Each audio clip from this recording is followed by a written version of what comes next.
اختلاف ہو جاتا تو لوگ کہتے چلو ام المومنین کی بارگاہ میں ان سے پوچھیں گے۔ حیرت کی بات ہے مردوں کا علم اختلاف اگر کسی کا قول فیصل کی حیثیت سے ختم کرتا ہے تو اسے ام المومنین سیدہ عائشہ صدیقہ کے نام سے جانا جاتا ہے۔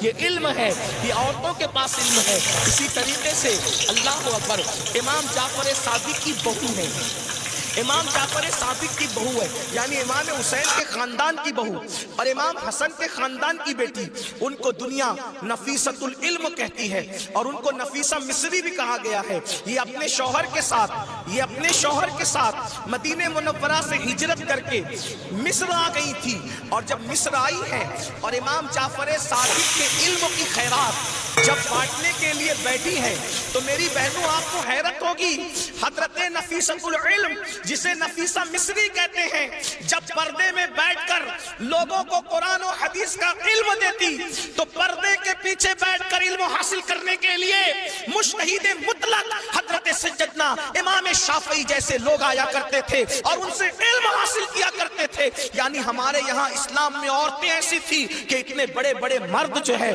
عورتوں کے پاس آ کر کے اسلام حاصل کرتے تھے، علم دین حاصل کرتے تھے، اسلام کا علم حاصل کرتے تھے۔ پردے کے پیچھے سے گویا کہ نفیسۃ العلم نے، نفیسہ مصری نے ام المومنین سیدہ عائشہ صدیقہ کی یاد کو تازہ کر دیا تھا۔ میری بہنوں آج وہ کہاں گیا معاملہ؟ آج تو عورتوں کا مطلب زیورات سے محبت، عورتوں کا مطلب نئے کپڑوں سے محبت، عورتوں کا مطلب شادیوں میں شرکت سے محبت، عورتوں کا مطلب بازار میں گھومنے سے محبت، عورتوں کا مطلب کہ وہ فلموں سے محبت۔ عورتوں کو دین سے تعلق کیا رہ گیا؟ بڑی معذرت کے ساتھ برا مت ماننا، میں عورتوں کو کوسنے نہیں بیٹھا، لیکن اپنی بہنوں سے بہت درد دل کے ساتھ پوچھنا چاہتا ہوں، اے خاتون جنت کی کنیزوں، کیا مردوں نے ہی صرف جنت میں جانا ہے؟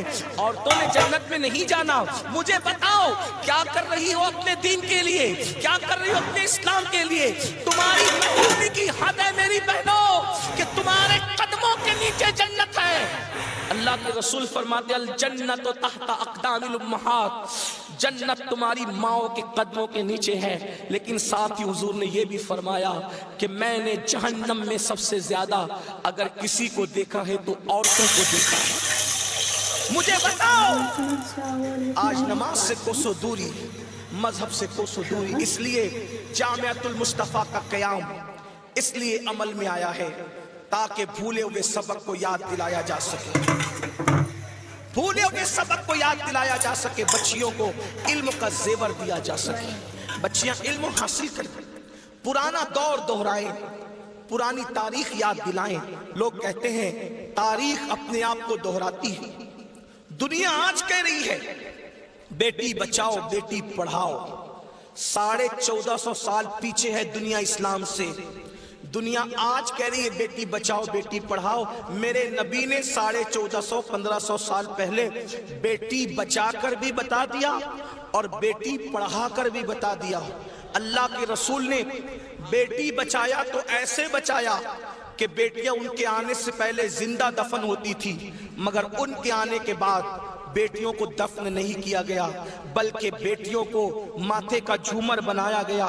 اگر آج دنیا میں کوئی بھی مذہب کا آدمی بیٹی چومتا ہے تو یہ صدقہ ہے مصطفیٰ جان رحمت کی آمد کا، یہ میلاد مصطفیٰ صلی اللہ علیہ وآلہ وسلم کا صدقہ ہے۔